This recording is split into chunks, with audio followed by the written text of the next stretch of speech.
Okay, thank you so much. My name is Sir Ernest Wanyama. You can find me on YouTube as Sir Ernest Wanyama. You can find me also at Instagram, Ernest Wanyama. You can find me on Facebook as Sir Ernest Wanyama. You can like my page on Facebook, Sir Ernest Wanyama. This particular time here, I want to speak about a very simple story. I believe we are desiring to be great in our life, to be millionaires, to be great people, to be very rich, very much influential, especially in this particular century, the 21st century, where Africa is willing to make a way for any person who knows where he or she is going. I am an African chauvinist, and I believe the problems affecting we Africans, we the black people, only we Africans we can solve our own problem.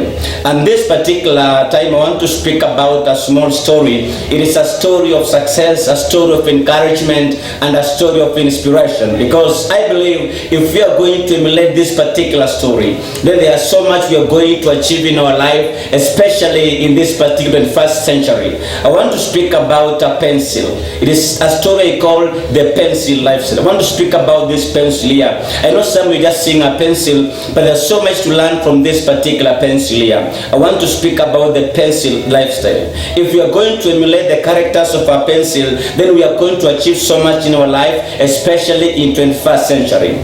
Listen to this story, and I know you are going to be encouraged. One day a pencil maker, before placing the pencil into the box, he told the pencil, there are 5 things you need to remember. Never forget about them, and you'll be the best pencil ever. Number 1, he told the pencil, you require some painful sharpening for you to be a better pencil. And I want to explain the first point. You require some painful sharpening. Sometimes in life we go through struggles, sometimes we suffer. If you don't see our struggles as punishment, then we are going to achieve so much in our life, especially in this particular century. Remember when I talk about medals, every person will prefer gold to any other medals. But geographers, you can submit to this. You can agree with me that gold is made, it is formed under very higher pressure and also a higher temperature. The struggles you go through, they make you to be a better person. Listen to this. There was once a biology teacher who was doing an experiment about the lifestyle of a butterfly. I know you know that a butterfly is just a flying caterpillar, right? Yeah, if this is a flying caterpillar, look at how it is formed. One day the teacher told his students, in a couple of hours, this butterfly will struggle to come out of the cocoon, but don't help you to come out of the cocoon. One student had beat it over the butterfly. He was struggling to come out of the cocoon, he had beat about it. Akapasua the cocoon, ikatoka. When ilipotoka, it died. When teacher came, he said the struggle to come out of the cocoon makes the wings to be strong. So the butterfly died because it never experienced the law of nature. So the struggles we go through, the painful moments we go through, they are there to make us better people. They are there to make us winners. Remember this, champions are never prepared in the gym. Champions are driven by the desire to excel and the desire to achieve so much in their life, especially in their own life. Number 2, he told the pencil, also never forget this. Any mistake you make, you must correct. The pencil has got a rubber. And this one of a pencil, the graphite here, it is erasable. When it leaves a mark here, it can be erased. So any mistake you make at your personal level, every person has ever made a mistake. You have never made a mistake, you have never tried anything new. Mistakes are lessons of wisdom. It is only a mistake when you learn nothing from it. Learn something from it, it will never be a mistake. So make enough mistakes.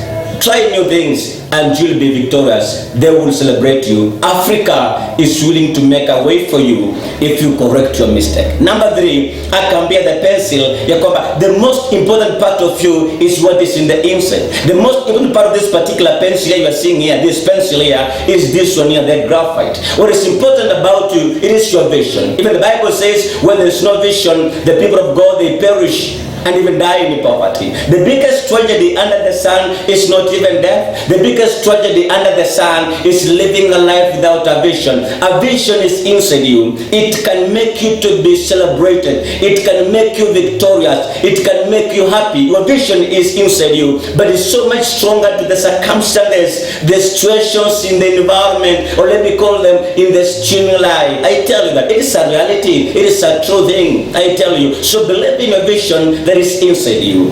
And number 4, he told the pencil, you must allow somebody to hold you until you be a better pencil. It is indeed true, or it is a reality, that this pencil, for it to write well, somebody must hold you. Also, you as a person, an African also, allow somebody to hold you, allow God to hold you, to continue inspiring you, to continue guiding your steps, and by doing that, you're going to achieve so much in your life, especially in 21st century. And lastly, number 5, it told the pencil also, never forget this. On any surface you are used upon, leave a mark. Also, you as a person, as an individual, think about how can you leave a mark in your own life, how can you leave a mark in your county, leave a mark in Kenya, leave a mark in your own country, leave a mark in East Africa, leave a mark in Africa. Think of how can you leave a positive legacy, how can you leave a positive mark, and how can you do this? You can do this by commitment. Without commitment, you will never begin, and also more importantly, without you being consistent, you will never finish. Don't have a negative mentality. Nothing can ever help you if you have a negative mental attitude, and nothing can ever stop you if you have a positive mental attitude.